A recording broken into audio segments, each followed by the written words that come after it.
back to the channel. And if you watched last week, I had been very sick and I am still recovering. I still can't talk very well, very stuffy. So it's probably going to be another short one.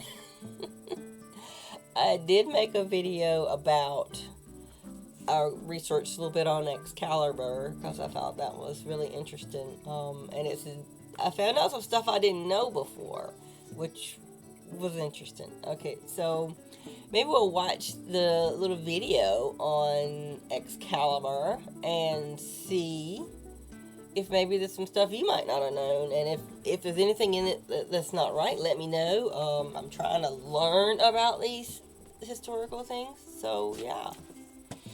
Alright, I'm gonna see if I can get this window to display. There we go.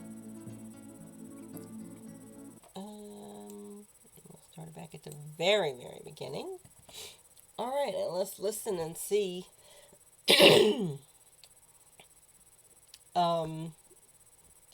what we can learn about Excalibur. Have you ever wondered how a mere sword could determine the fate of a kingdom? How Excalibur, shimmering in emerald hues, became the symbol of divine right, valor, and destiny? Today we delve into the depths of a legend that has transcended time and space, the legend of Excalibur, the sword of King Arthur. In the annals of medieval folklore, few objects wield as much power or are as emblematic as Excalibur. Despite its mythical status, the origins of Excalibur are rooted in early British literature. The sword first makes its appearance in the epic poem Historia Regum Britanniae, penned by Geoffrey of Monmouth in the 12th century. The tale begins with a young Arthur, unaware of his royal lineage. The land is without a king, and chaos reigns. In the heart of London, a stone with a sword embedded in it mysteriously appears. An inscription on the stone reads, "He who draws the sword from the stone is the rightful king of England." Many tried, all failed, until Arthur, guided by the wizard Merlin, approached the stone. With a firm grip and a heart full of courage, Arthur drew the sword effortlessly, and so, destiny unfolded. The sword from the stone, however, was not Excalibur. This was a common misconception. Arthur's first sword was broken in his initial battle. Excalibur was given to Arthur by the mystical Lady of the Lake. It was a weapon fit for a king, its blade sharp enough to cut through steel, its aura radiant enough to blind enemies. The name Excalibur translates to cut steel, a testament to its formidable power. Excalibur was more than a weapon. It was a symbol, a beacon of hope for the people of England. It was said that with Excalibur in his hand, Arthur could not be defeated. The sword was believed to have magical properties that protected Arthur and his kingdom from harm. But the magic of Excalibur did not solely lie in the blade. Its scabbard was said to possess powers of its own. It was believed that whoever possessed the scabbard would not lose blood in battle, granting the bearer a form of invincibility. The tale of Excalibur reaches its climax in Arthur's final battle, where he is fatally wounded. With his dying breath, Arthur commands his loyal knight Bedivere to return Excalibur to the Lady of the Lake. Reluctantly, Bedivere fulfills his king's last wish, throwing the sword into the lake. A hand, belonging to the Lady of the Lake, rises from the waters, grasping Excalibur and pulling it beneath the surface, signifying the end of Arthur's reign.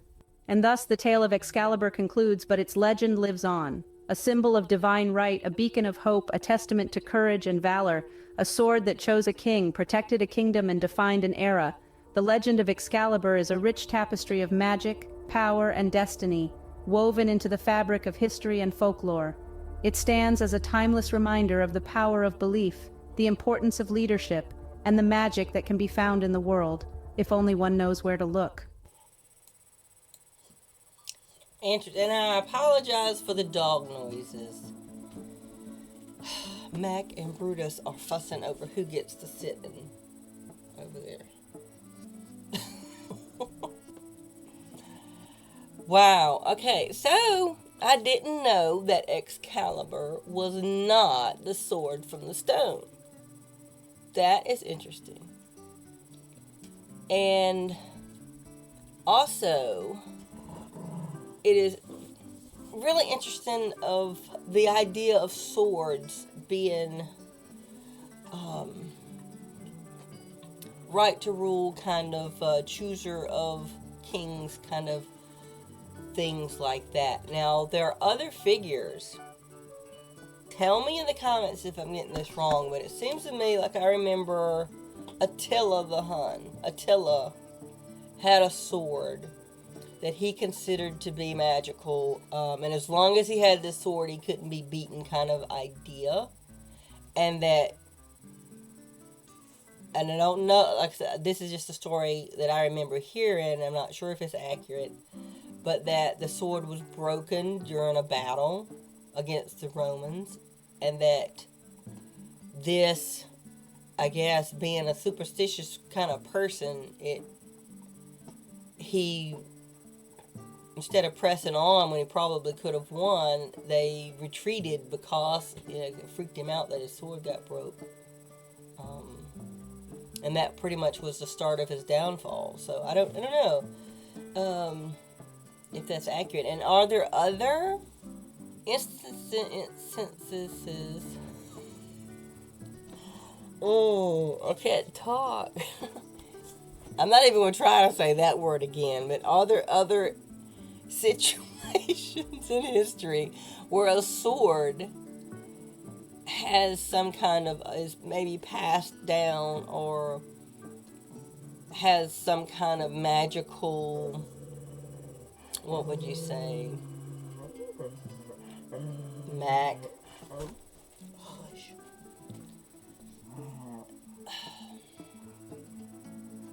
I guess,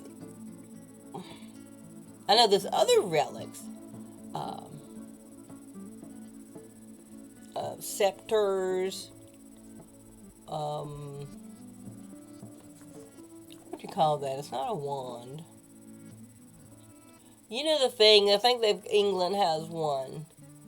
It's long and it's got jewels on it and everything, and you'd hold it. Is that a scepter? Scepter of power kind of thing? Those, and I don't know, does England now have a sacred sword along with the crown jewels and stuff? I don't know. Since Excalibur went back to the Lady of the Lake, they don't have that. And the sword from the stone was broken, so they don't have that. And it's interesting, we should probably do a show about the Lady of the Lake. I'd like to know more about that. Sounds very Celtic, fae type of being. So, yeah, I'm sure that there are other mythology about lake creatures. I mean, kelpies, silkies, mermaid, merfolk, all those kind of things, but water spirits and things like that. That has a very Celtic feel to me, but the whole Arthur story is a Celtic story. So, yeah, but that was the little bit I learned about Excalibur in the video. About, I guess the main thing I learned was it wasn't the same sword from the story of the Sword and Stone, which I had never heard that, so I thought that was it. But I always kind of wondered, what does the Lady of the Lake have to do with it if it was, So that explains it. It's not the same one, so. And there are, there are definitely funeral rituals that involve tossing weapons into bodies of water. Bodies of water are often thought of as gateways or passages to the underworld. So, there's that. Follows that tradition as well. So, like I said, I'm still getting over being sick, so brain's still a little fuzzy. But if you have any other information about Excalibur, about Lady in the Lake, the idea of weapons and bodies of water and rituals. I would love to learn more. So if you tell me what you know in the comments, or maybe give me some links to more information, would love that. And thank you for hanging out. Even though it was short, I really appreciate you hanging out with me. It's nice to actually be out of the sick bed and trying to do stuff again. So, okay, guys, you have a great day, and I will talk to you next time. Bye.